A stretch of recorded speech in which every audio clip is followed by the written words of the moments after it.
Welcome back to the channel, everybody. Today we're gonna talk about the new DLC. We're like a month away and we have seen the developer diaries about Doctrines, and I for one at least are extremely stoked about the change up with Doctrines. They haven't done anything for like 9 years with this. And yeah, I won't go way too far into this. I am Boppus, by the way. Yeah, I'm Badger. Yeah. Yeah, you're getting ahead of yourself. Yeah, always. Yeah. No, and I mean, from my perspective, this is the perfect appetizer, because what I don't think most people thought about, or maybe some of you, yeah, there are some of you that are like me. So when my first thought when I saw this was, one of the pictures at the top you saw Army, Air, Navy. Yeah. And then I thought, okay, it might be a similar logic to the Navy doctrines once we get there. So that's what I'm waiting for. But now, in the meanwhile, let's talk about land doctrines. Yeah, and I'm pretty sure it will work exactly the same. We haven't seen anything about the naval and air doctrines, but just to go through it a little bit. So from now on, when the DLC drops, we will have doctrines, which is more like an overarching thing you choose. And within the doctrines, you have categories like army category, not army, infantry, artillery, armor, and so forth. Probably not armor in Navy, but you have a different subcategories. And in those, you choose sub-doctrines. So you can make your infantry work in one way, and you can make your artillery work in another way. But the cool thing here, the thing that makes me really stoked, is the master mechanic. The mastery mechanic. Yeah, the master mechanic. Because what happens from now on, you're not... So you keep on saying master mechanic. Don't you mean mastery mechanic? I'm trying to say mastery. Yeah, okay, mastery. Sorry. Mastery mechanic. Yeah, who's the master? Okay. Master yeah, okay. mechanic. Yeah, okay, yeah. Sorry. So, because I like historical accuracy, that's what Paradox games are. They're at their best of giving us this. It's not Civilization, which is a fine game, but a little bit boring. But having that feeling that you choose sub-doctrines for your infantry, and they gain mastery, they get better at this the more you do. If you put in your Italian infantry in the Spanish Civil War, they train up. Yeah. The path you choose, set them on, they train up and become better and better at this. And this really feels historical to me and really, really amazing. Yeah, I think that when I read the dev diary on this from the developer, I think he mentioned what he called like intentional gameplay. And that's basically that you can't just sit on the bench and just like on your corner in the world, do nothing, and then all of a sudden you have very good doctrines like the game works today. You have to be there, or I mean, you can take shortcuts like it works in reality. I recently listened to a podcast about the Reichswehr, the German military organization after World War One, like a prototype before the World War II. And I mean, what all military organizations do in reality is like they send attaches. People go on like these tourist tours and learn from others and take learnings. And I mean, you can do that still. So you can send attaches, you can send volunteers, you can do stuff to gain experience without fighting yourself. But even training, I think we're training about as well. to give Training as well. mastery. But I mean, as it was explained, like if you have a huge army in the field actually fighting, it will go much quicker towards that end. So that's so I mean, if you have experience, you're actually getting ahead. And that, I think maybe we can start there a little bit, because what will happen if you play in an historical sense? That would really give the Axis an edge early in the war, right? It still does now, but not to the extent that it should. And something else I really love about this is if you fight with infantry, you gain infantry mastery. Yeah, exactly. If you fight with subs, I would guess, you get sub mastery. You can't go subs. I'm going into Navy here. Oh, you're actually going into... Of course, we're talking about doctrines. But I would guess so, but they haven't released it yet. But they haven't shown it. But I would guess that you would have the similar kind of categories. And it feels like, if you're going out sub raiding, Yeah. It doesn't make you really, really good if you put out 5 carriers and try to carrier bomb something. Which is how it works now. You gain experience from something and you can put it into something like else. whatever. Or fighting with I infantry. just enjoy you throwing yourself in the Navy lingo. Yeah. Sub raiding instead of convoy raiding. I'm out at the carrier deep sea bombing. right now. Yeah. Yeah, you're really thin ice. Yeah. I think everyone like you. Every expression you just dropped was a wrong one, but that's I think the naval heads out there picked it up as well. Okay, but then no, I completely agree to your point, and I think that's super interesting. Like the more you kind of get awarded for whatever you like go into and invest into, Yeah. like you can't like use that for something else. That's what I really like about it. And I mean, I'm really hooked on the whole grand doctrine was like the overarching. So you pick the mobile warfare, or you pick the like the grand battle plan, or like that in at the top, Yeah. and then you had like the infantry, the support, and Categories, yeah. artillery, like the sub doctrines. I think No, they were that's called. categories.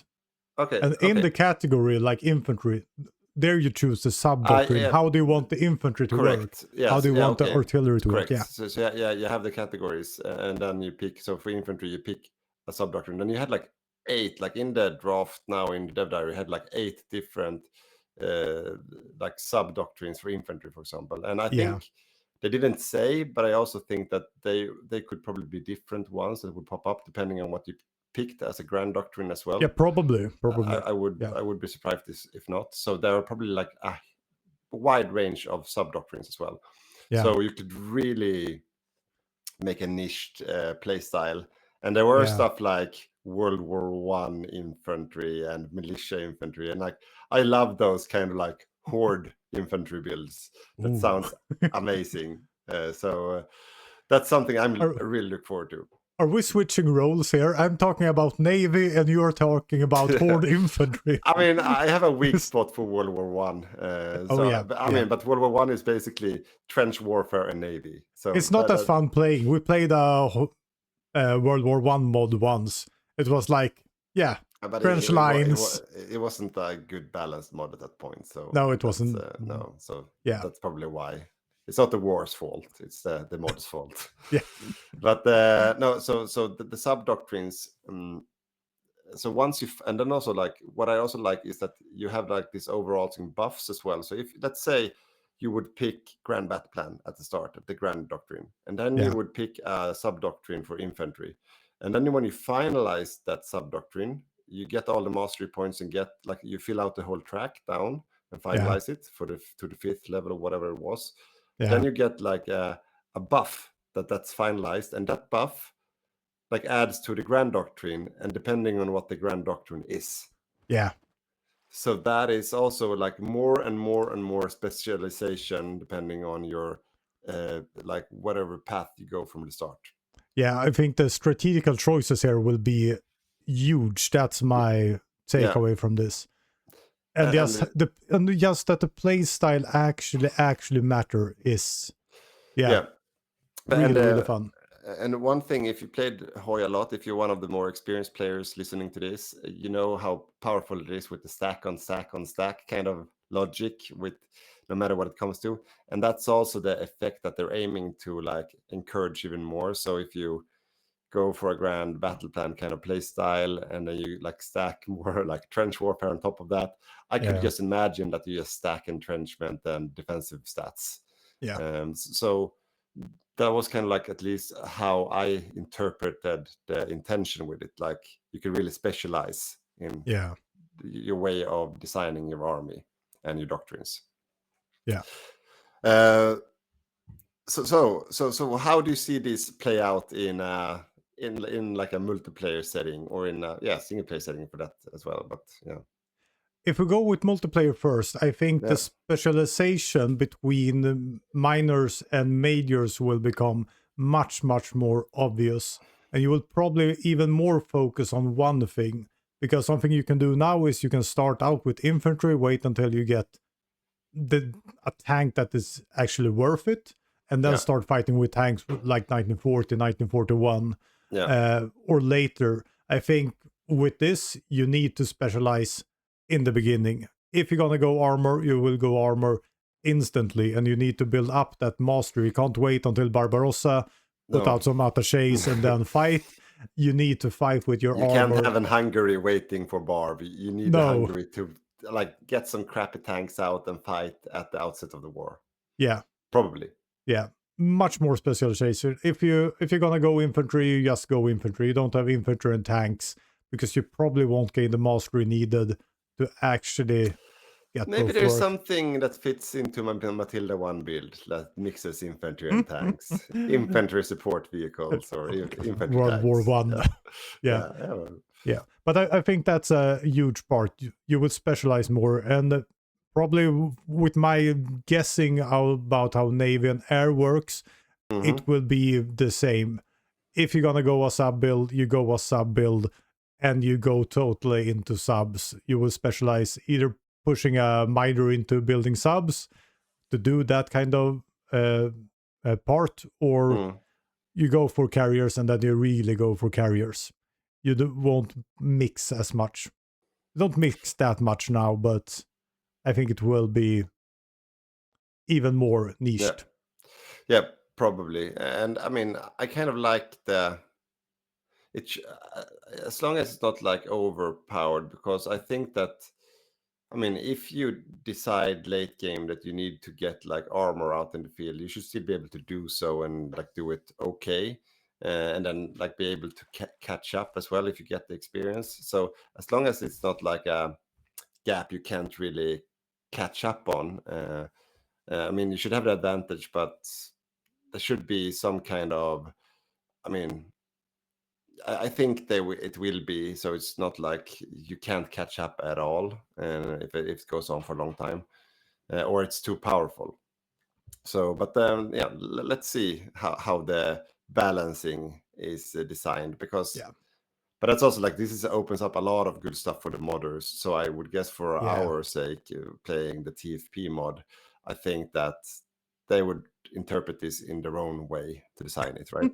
So we'll probably see a lot of variations on this and a lot of balancing headache for the modders. I can see looking forward, there will be so many possible exploits here, or exploits, or really smart, cool IDs that break the game until this is balanced.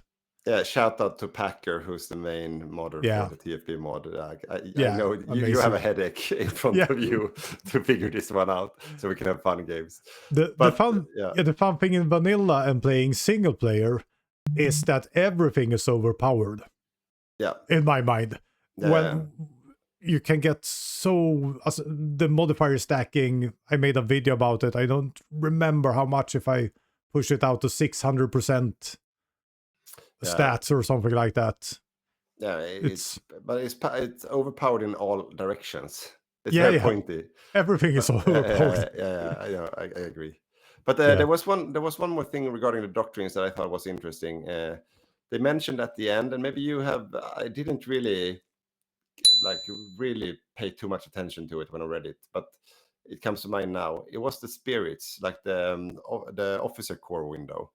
Yeah. So where you pick the army spirits, there was some graphical indications depending on what paths you took. That's how I understood it. And then also, like today, if you pick different doctrines, you could get different spirits available as well. So there might be some overhaul to that system as well.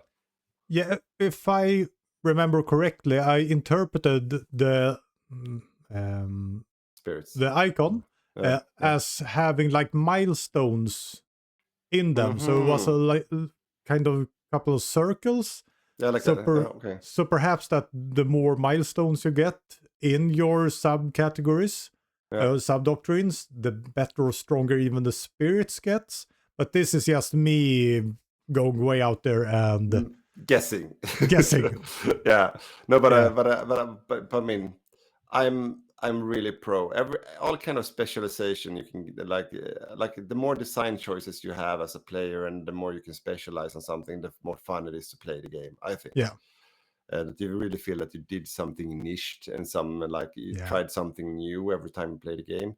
and you think like, oh, maybe I can go for a cavalry build, and then you like stack everything towards a certain end, and that I really really enjoy. So hopefully, I mean, I for once, I mean, I will go all in Legacy of Jutland battleships. When they go through the Navy doctrines, I will be all drooling. I really look forward to that one. Yeah, there will be a couple of guides out for this. And I can say, if you saw, I think, did we do something for like the last DLC? Because we have this talk every year. We get stoked in autumn because then the Fine DLC comes out with new mechanics, cool stuff. And then we wait until spring.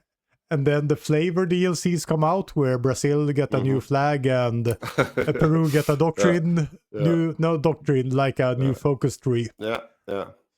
So it's, this is our, I understand people who love flavor, but this is our DLCs. Yeah. The mechanic changes, that's really what we're looking for, like the big stuff, because that changes. So this DLC right now, we have everything we talked about before. We have a new faction system. We have coal, like a new economic rehaul. We have a new naval rehaul. Yeah. We have a new doctrine rehaul. I mean, this is going to be one of the biggest DLCs ever. So this is going to like be a bang or bust kind of thing. So if they get this right, this will be. I loved No Step Back. That was one of my favorite with the supply system. But I think this could be we're not getting paid even. This can be one of the best, absolute the best DLCs ever. Yeah, but if it lands well, if it's well designed. But for what we see so far, I mean, I'm not that worried. I think that everything that's been explained and presented so far is it sounds very thought through, and I think it will enhance the gaming experience and make like the more options, the better, really. I look forward to do some kind of like small country spamming out cheap infantry, filling the lines with great entrenchment kind of play style. If that's what can come out of this, then I'm all for it. I want to build tanks. I want to see mobile warfare. I want to see the tank doctrines. I want to surround someone. Any last thoughts on it, or have we gone through? I think we've gone through everything actually. We haven't talked about air and we haven't seen air, but I guess it's the same thing. But I also want to see the mastery and the modifiers in the air game. See what you can do. Yeah, I mean, I agree. Air is usually a little bit more, railwayed. Like I'm like a bit. I mean, you specialize. It feels more fewer different specialization options in general for air doctrines. But I mean, so I'm quite curious to see what they would come up with. That's what I'm saying, because there are many like mechanics around air, but many of them are quite overlooked. So let's see what they come up with and see how much you can specialize in different play styles with the air doctrines. I want to play the US, spam strat bombers and nothing else. Gain total mastery of it and see what happens. Yeah, I mean, if you can specialize in that way, like all in, that would be a lot of fun. So, but let's see. Let's take that when that comes in the coming dev diaries, I guess. Yeah. Right. So what I'm kind of looking forward to right now is that we will probably have our traditional Christmas game somewhere between Christmas and the beginning of the next year. So at that point in time, this will probably be implemented in the TFP mod, and we'll probably have it balanced as well. So we might see this live in a broadcast as a grand game for our community. So that's what I'm looking forward to, because I don't think it will. No, we won't have a multiplayer game, but that will be the next multiplayer game where we have this in gameplay, I would guess. Yeah, that will be really, really fun to see what happens. So tune into the channel if you want to see a grand game. With trench warfare. No, and also a quick shout out to all our Patreons. Thank you so much for supporting us. You are the guys that really makes this circus be on the road. still, Sorry. I missed up the This sentence. road circus B This here. Circus B road something. No. Yeah. Anyways, thank you so much for your support. And if you wanna become a patron, make it a mystery. Figure out how to become one. You find it somewhere. Yeah, you'll find it somewhere. Consider it if you really like what to do. That's basically it. All right. I think that's it. Wrap up. That's it. Wrap up. All right. So see you next week, guys. Yeah. Bye.